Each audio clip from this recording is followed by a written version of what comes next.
Hello everybody. Next up, we traipse all the way up to Liverpool, where we'll be hosted by Everton.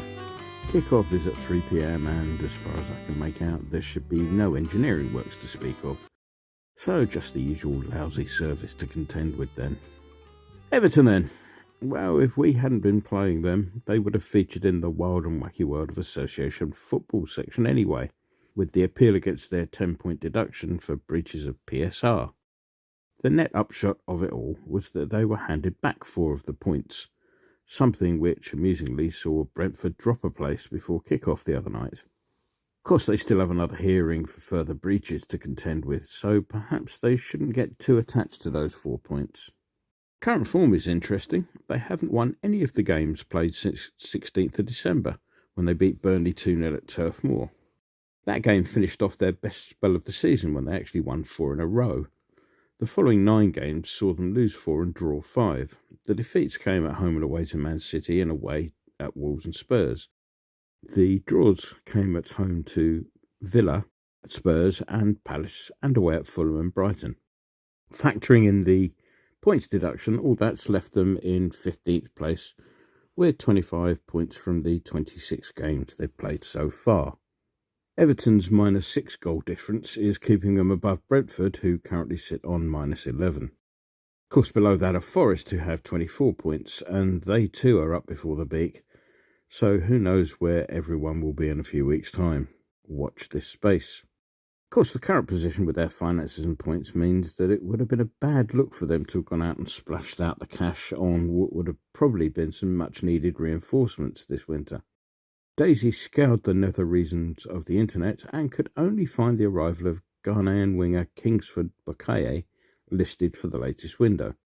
Bukaye spent 4 months in AC Milan's youth system but has been without a club since July, so the zero transfer fee won't have troubled the accountants any. And since the kid has gone straight into the under-21 squad, he won't be on big wages. He also won't be part of the first team setup anytime soon. Their top scorer at the moment is Abdoulaye Doucouré, who's netted 6 times across all competitions. Actually, all of his goals have actually come in the league. 2 behind Doucouré is Calvert-Lewin, who has also won in the League Cup to his name. It would therefore appear that much of their problems stem from a lack of goals. A closer look at the table backs that theory up by showing that they've got 28 goals in the 26 matches played. On the injury front, they've got 2 definitely ruled out and 4 more doubtfuls in the squad at the time of writing.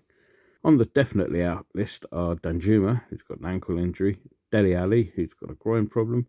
On the doubtful list, Gay and Onana are rated no better than 50-50, whilst Gomez and Dobbin are even longer odds to return this weekend. Not much we can say about them, really, so let's move on to the wild and wacky world of association football, and to Turin, where it transpires that some of Paul Pogba's Opta stats may have been the subject of some unusual and somewhat illegal enhancement, thanks to the artificial enhancement to his testosterone levels. The 4-year ban that's just been announced will effectively end his career, unless his proposed appeal to CAS is successful. Now, I guess there's a chance that his defence of "I took whatever it was accidentally" may work. However, call me cynical, but isn't that just what everyone else says on these occasions? I suppose we'll see. And the prize this week for football's most pointless punishment must go to the Saudi FA. Ronaldo was there, being given stick by opposition supporters who were taunting him with chants of "Messi, Messi." Given the high-pressure cauldron that comes with the average gate of 19,000, Ronaldo reacted with traditional Allardyce cupped ear, and another unspecified gesture which probably offended local sensibilities. Now, when you see the words Saudi and punishment in the same sentence, all sorts of things come to mind. Certainly something a bit more draconian than the £6,300 fine they actually came up with.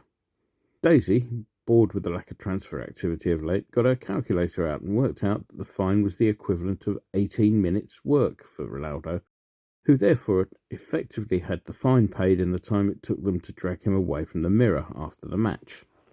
That might be worth a comment to the magistrate next time you get caught speeding, though please don't quote me on that. And so to us. Well, I did rather self-indulgently mention that Monday was the anniversary of my dad's passing the other day.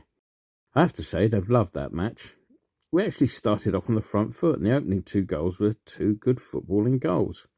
Dad would have particularly loved Kudos's wing play, which was delightfully old-fashioned in a very good way. Brentford's left-back is still probably having nightmares. Wasn't perfect, of course, but that was all part of the fun.